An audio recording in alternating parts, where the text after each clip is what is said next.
Welcome to Cow Talks. I'm Chris Pravat. And I am Marcelo Valau, Forage Extension Specialist with the University of Florida. And this is our podcast, where we dive deep into the main topics affecting livestock and forage production in the southeastern United States. From the mainstream media to new technologies straight from our research stations. From cattle prices to international trade. From our pastures and beyond. Join us on this journey as we tackle the main issues affecting our producers and the sustainability of our production systems. My name is Joao Vendramini, and I am a professor at the Range Cattle Research and Education Center in South Florida. And my area of interest is forage management in general, soil, forage, and animal interface. That's great, João. Thanks for participating today. João, recently we were in the Forage Workers Tour where we gathered with colleagues from all over the state. It was a fantastic meeting, and that's what we want to talk a little bit today. And I'm going to bring several colleagues to give a little bit of a glimpse of what we do as a forage team state, right? So just to state, the Forage Workers Tour was originally created back in the late 80s, early 90s, if I'm not mistaken, that with original purpose to bring county extension and state specialists together from all across the state so we could discuss what is happening in forage systems, to network, and to find some common ground for future research and extension efforts. And I think that above all, and I think is one thing that we do very well here, is to keep that forage and livestock production thriving in Florida. And I say we do very well, not we as a team, but with the cooperation with our farmers. It's a big state and a great agricultural system here. João, tell us a little bit about your experience in this Forage Workers Tour. Yeah, and Marcelo, I'd like to add to the goals of the Forage Workers Tour is it gives the opportunity for the teaching faculty to also interact with the extension portion. So it's a teaching extension research meeting. So, and I was not aware of that either, but then after I started working in the Forage Workers Tour, I felt that many times the teaching faculty is the ones that do not have extension appointment and do not have a lot of opportunity to go out and visit properties. They are the ones that were really excited about it to be part of the Forage Workers Tour, because give that opportunity to visit places and go to different regions. And over the years, if you can make the calculation there, we usually in the second day we visit about 2-3 producers plus a research center.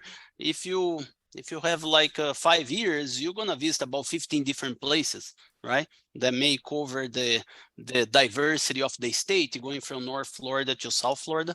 So I think that is something that is also very important from the Forage Workers Tour.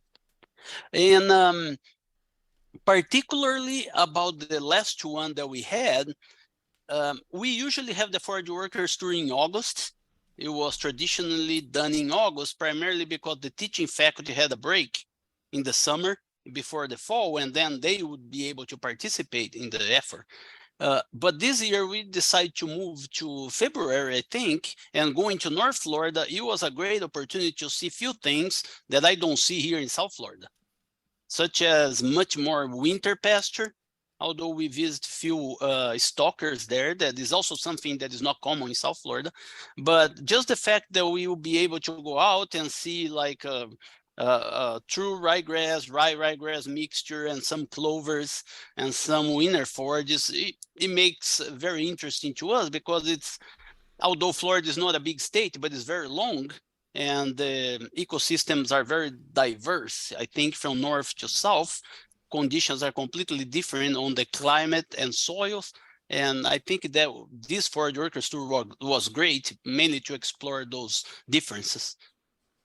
Yeah, it was definitely quite different here. Some people argue that, well, I'm not that interested what happens in North Florida because I'm in South Florida, or vice versa. But do you see a lot of the work that is developed across the state being applicable for you also? Yes, I think it's a global thing, regardless where you are. So if it's related to foraging, what we do, We do a lot of international work, primarily because everywhere that you go, you learn something with different places. It may be on the other side of the earth, and you still see some really interesting, even on the research side and also on the management, how producers get along and how they feed, how they manage forage. And that is, I think, the same situation going to North Florida. We see that it's interesting to learn about the methodologies that they are doing on the research side, and also visit some producers and learn about the interest. So even the producers were mentioning about, yeah, I have calves here that come to my place that comes from Arcadia, Florida. They mention Arcadia like it was a different country, right? Because from Arcadia to Mariana, maybe a 7-hour drive, and maybe much closer to go to Alabama and Georgia there than to go to Arcadia. And the cattle that we'll buy in different places will be completely different. So I think it was very rewarding just to go and learn about the different system, and we always will use something and learn something. Yes. It's fantastic that the diversity we have in terms of ecosystems and agricultural system throughout the state. And that's why also we are so spread and we have facilities all over the state. Mm-hmm. Joao, what did you get most excited about?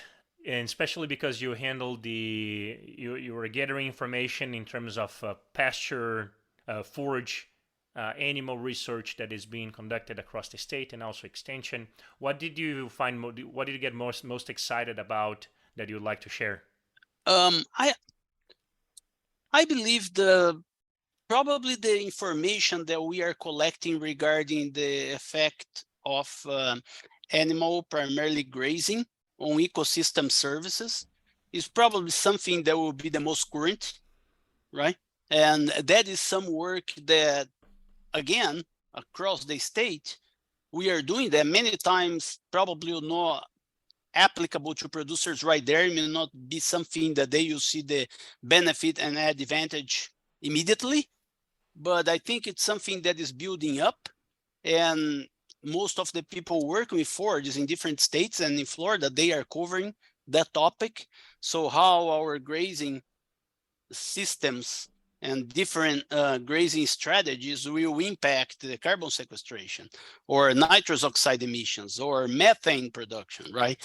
And I think that is attractive because of the funding as well, but also because we can still keep doing the same thing that we are doing regarding measuring some animal performance or trying different things that the producer will readily use it, but also we'll start documenting those, and we'll have scientific data, right, to talk to society. And many times we are dealing with perception, and agriculture has been the target probably for a lot of perception, and is perceived as detrimental many times to the atmosphere.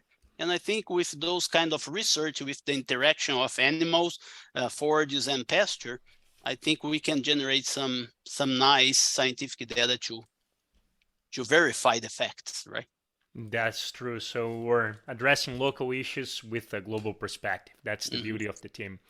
And it's also, I just want to highlight that this team is extremely multidisciplinary, actually interdisciplinary, because it's not just different disciplines, but it's different disciplines all working together for the same goals. Yes, and it's great to see all the colleagues together. I think it's also an opportunity to communicate and socially and professionally with the local county agents. We know when the Forage Workers Tour travel around the state, it's difficult for the agents from South Florida to go to Mariana and vice versa just for one event. That doesn't happen very often. But it's nice that we from South Florida go to Mariana and meet and see the agents there. And when the meeting is done here in South Florida, I think the faculty members, the specialists from North Florida, Central Florida, they also have the opportunity to come here and interact with the South Florida Beef and Forage group. So I think that is another positive aspect of the Forage Workers Tour. So one last question for you: how do you see? You mentioned our interaction with the county agents, the forage team is very broad. The Forage Workers Tour is meant for us within the University of Florida and some support, some other agencies, but is not open to the public. But how do you see this information affecting directly the public? This event affecting directly our stakeholders? Yeah, and I think that is it's clear, because when we transfer the information that we are talking about, such as an example is the efforts that we have in ecosystem services, right? And so those agents, they will have that information, they can collect that, and the public will come and talk to them and ask them about it. That is fantastic. Okay, well, thank you for the participation today, and I hope we can chat more in the future. Thank you, Marcelo. Thank you for joining us on this Cow Talks podcast. We hope you have enjoyed this conversation. If you have any questions, ideas, follow-ups, or comments, please reach out to us through our email, forages@ifas.ufl.edu. That is forages@ifas.ufl.edu, or find us on our social media, uf.forages on Instagram, UF Forage Team on Facebook, or UF IFAS Forages on YouTube.